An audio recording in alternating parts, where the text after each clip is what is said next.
கீழே போடுவதற்கு ஒரு சந்தர்ப்பம் எனக்கு கிடைத்திருக்கிறது. ஒரு காலம் இருந்தது, மக்களுடைய கண்களுக்கு பாவங்கள் அதிகமாக தெரிபடவில்லை. எப்பொழுதோ இருந்து நின்று சில காட்சிகளை காண்பார்கள். அந்த கட்டங்களில் தான் அவர்கள் பார்வையை தாழ்த்த வேண்டும். ஆனால் இன்று உலகம் மாறிவிட்டது. போகிற இடங்களில் எல்லாம் மனிதன் விரும்பியதை பார்க்கிறதுக்கான ஏற்பாடுகள். இந்த கட்டத்தை ஒரு சாரார் நினைக்கலாம், நம்முடைய ஈமானை பாதுகாத்துக் கொள்ள முடியாத ஒரு நிலை துனியாவுக்கு வந்திருக்கிறது என்று நினைக்கலாம். ஆனால் இதை சரியாக யோசித்தால் அல்ஹம்துலில்லாஹ், இந்த பாவங்கள் உலகத்திலே வரக்கூடாது. நம்மை மீறி நாம் விரும்பாமலே இவையெல்லாம் வந்து விட்டன. ஆனாலும் இது நம்முடைய ஈமானை பறிகொடுக்கிற காலம் அல்ல. ஈமானை கூட்டிக் கொள்வதற்கு, ஈமானுடைய சுவையை அனுபவிப்பதற்கு அல்லாஹ் ஒரு சந்தர்ப்பத்தை தந்திருக்கிறான். நான் என்னுடைய பார்வையிலே கீழே போட போகிறேன் என்ற முடிவை எடுத்து பாருங்கள். இன்ஷா அல்லாஹ், நாம் ஒரு படியில் காலை வைத்தால் அடுத்த படியில் ஏறுவதற்குரிய வாசலை அல்லாஹ் திறந்து தந்து விடுவார். நாம் இந்த பாதையில் ஈமானை அதிகரித்துக் கொண்டே செல்லலாம். இரண்டாவது, பாவத்தை எப்படி ஒரு நன்மையை செய்துவிட்டு துஆ கேட்கும் பொழுது அல்லாஹு தஆலா அந்த துஆக்களை அங்கீகரிக்கிறான். நன்மைகள் செய்துவிட்டு சதகா கொடுத்து விட்டு துஆ கேட்டால் துஆவை அல்லாஹ் அங்கீகரித்து விடுகிறான். தொழுது விட்டு துஆ கேட்கிறோம், அல்லாஹு தஆலா துஆக்களை அங்கீகரிக்கிறான். இதே போல தவறான பார்வைகள், பாவங்களை தவிர்த்து விட்டு கேட்கக்கூடிய துஆக்களையும் அல்லாஹு தஆலா ஏற்றுக்கொள்கிறான். ஒரு தவறான பார்வையை விடுவது என்பது ஒரு பாவத்தை விடுகிறோம். அந்த பாவத்தை விட்டுவிட்டு நாம் துஆ கேட்க வேண்டும். யா அல்லாஹ், இந்த காட்சியை பார்க்க வேண்டும் என்று என்னுடைய மனசு ஆசைப்படுகிறது. எனக்கு கடும் ஆசை இதை பார்க்க வேண்டும். ஆனால் உனக்காக இந்த பார்வையை நான் விடுகிறேன்.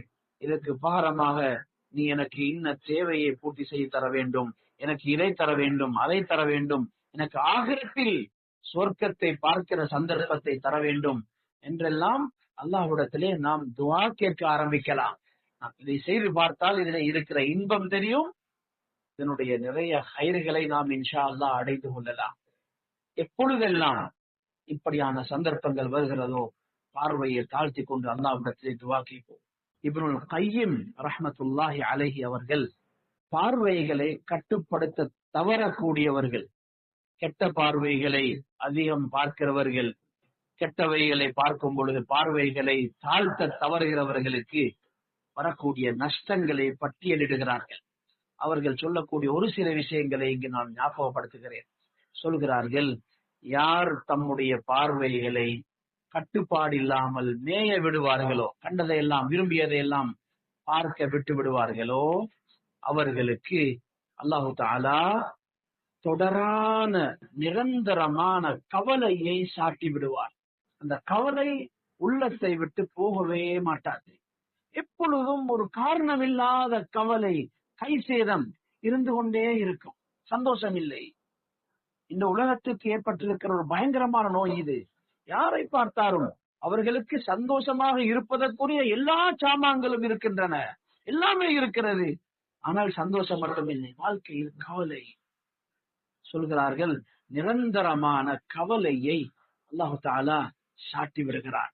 பார்வையை யார் தாழ்த்த ஆரம்பிக்கிறார்களோ அவர்களுக்கு கிடைக்கக்கூடிய முதலாவது பாக்கியம் கவலையில இருந்து விடுதலை கிடைத்துவிடும். இரண்டாவது சொல்கிறார்கள், பார்வையை தாழ்த்த தவறுகிறவர்கள் அவர்களுக்கு ஏற்படக்கூடிய ஒரு நஷ்டம்தான் அவர்களுடைய உள்ளம் பலகீனப்பட்டு போகும். உள்ளத்தில் பலம் இருக்க மாட்டாது. அடுத்து சொல்கிறார்கள், கண்களிலும் உறுப்புகளிலும் அறிவிலும் இருக்கக்கூடிய பிரகாசம் எடுபட்டு போய்விடும். அவர்களுடைய கண்களிலும் இருள், உள்ளத்திலும் இருள், அவர்களுடைய உறுப்புகளிலும் அல்லாஹ் இருளை ஏற்படுத்தி விடுவார். வெளிச்சம் போய்விடும். அல்லாஹ் தஆலா நம் அனைவரையும் பாதுகாப்பானா. சொல்கிறார்கள், வெளிச்சம், உள்ளத்துடைய வெளிச்சம், அறிவின் வெளிச்சம், உடல் உறுப்புகளுடைய வெளிச்சம், கண்களின் வெளிச்சம் இருக்க வேண்டுமாக இருந்தால் பார்வைகளை தாழ்த்தி கொள்ள வேண்டும். அடுத்து சொல்கிறார்கள், பார்வைகளை தாழ்த்த தவறியவர்கள், தவறானவற்றை தொடர்ந்து யார் பார்க்கிறார்களோ அவர்களுக்கு ஏற்படக்கூடிய ஒரு நஷ்டம்தான் அவர்கள் தம்முடைய இச்சைகளுக்கு அடிமைப்பட்டு விடுவார்கள். மனதில் வரக்கூடிய ஆசைகள், இச்சைகளை அடக்கிக் கொள்ள முடியாத ஒரு நிலை அவர்களுக்கு வந்துவிடும். இச்சைகள் என்பது மனிதனுடைய சிபாத்துகளில் மிக மோசமான ஒன்று. இச்சைக்கு அடிமைப்பட்டவர்கள் மீண்டும் நல்ல நிலைக்கு திரும்பி வந்து கொள்ள மாட்டார்கள். மிக கஷ்டம். இச்சைகள் அறிவுள்ள மனிதர்களை மிருகங்களாக மாற்றிவிடும், பெரியவர்களை சிறுவர்களாக மாற்றிவிடும், கண்ணியமான உயர்ந்த பதவிகளில் இருக்கக்கூடியவர்களை கீழ்த்தரமானவர்களாக மாற்றிவிடக்கூடிய ஒன்றுதான் இச்சைகள். அல்லாஹ் தஆலா மிருகங்களுக்கும் இச்சைகளை வைத்திருக்கிறான். மனிதனுக்கு இச்சையை கொடுத்து கூடவே அறிவை கொடுத்தான். இந்த அறிவை வைத்து மிருகங்கள் போல நீ ஆகிவிடக் கூடாது என்று சொல்லி அல்லாஹ் நமக்கு வழிகாட்டி இருக்கிறான். இச்சைகளுக்கு அடிமையாகும் பொழுது மனிதன் மிருகங்களை விட கெட்டவனாக, கேவலமானவனாக மாறிவிடுகிறான். அந்த நிலை மனிதனுக்கு வருவதற்கு பிரதானமான ஒரு காரணம் பார்வைகளை பயன்படுத்துவதில் பக்குவம் இல்லாமல் இருப்பது, பார்வைகளை மேய விடுவது என்று சொல்லி ஒரு பெரிய பட்டியலை அவர்கள் போட்டிருக்கிறார்கள். அன்பான சகோதரர்களே, நாம் இந்த கட்டுப்பாட்டை ஏற்படுத்திக் கொள்வோம். நாம் பாதிக்கக்கூடிய ஸ்மார்ட் போன்கள் நம்மை விடவும் 500-600 மடங்கு சிறியது. நம்முடைய பாரத்தை விடவும் 600 மடங்கு சிறியது. இவ்வளவு சிறிய ஒரு படைப்பு, இவ்வளவு சிறிய ஒரு பொருள் நம்மை அடிமைப்படுத்தி விடக்கூடாது, இதை பாவிக்க கூடாது என்று சொல்ல முடியாது. அதில் நிறைய அல்லாஹ்வுடைய ஒரு நியமம். மனிதனுடைய எத்தனையோ காரியங்களை அதை இலகுபடுத்தி விட்டது. ஆனால் நம்முடைய கடிவாளத்தை அதன் கையில் கொடுத்து விடக்கூடாது. அது நம்மை ஆட்சி செய்யக்கூடாது. அதை நாம் ஆட்சி செய்வோம். பார்க்க கூடாதவைகள் வருகிறதா தட்டி விட்டு போய் கொண்டே இருப்போம். இது கூடாது, இது கூடாது. இன்ஷா அல்லாஹ் மக்கள் நினைப்பார்கள் நாம் ஏதோ உலக வேலையில் இருக்கிறோம் என்று. ஆனால் உண்மையில் நாம் சொர்க்கத்தை சம்பாதித்துக் கொண்டிருப்போம். நன்மைகள் கூடிக்கொண்டே செல்லும், ஈமானுடைய இன்பம் அதிகரித்துக் கொண்டே செல்லும்.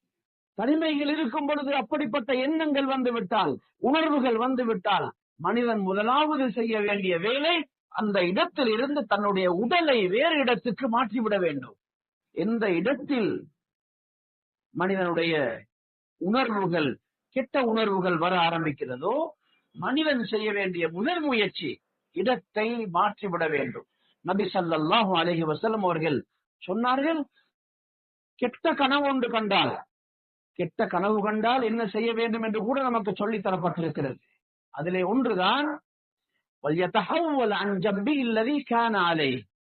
எந்த முறையில் அவர் படுத்திருந்தாரோ அந்த படுக்கை முறையை மாற்றிவிட வேண்டும். கனவுக்கு கூட சொல்லப்பட்டிருக்கிறது. பாவங்கள்ல இருந்து நம்மை பாதுகாத்துக் கொள்வதற்கு மிக முக்கியமான ஒரு அம்சம்தான் அந்த இடத்தை நாம் மாற்றி விடுவது.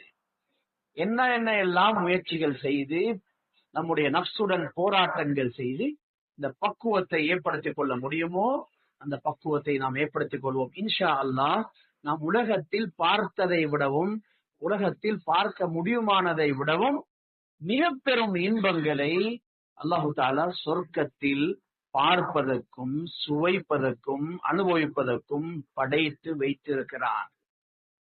இன்ஷா அல்லாஹ் அங்கே போய் நாம் பார்த்துக் கொள்வோம், அங்கே போய் நாம் அனுபவித்துக் கொள்வோம். அல்லாஹு தஆலா நம் அனைவருக்கும் அருள் செய்வானா.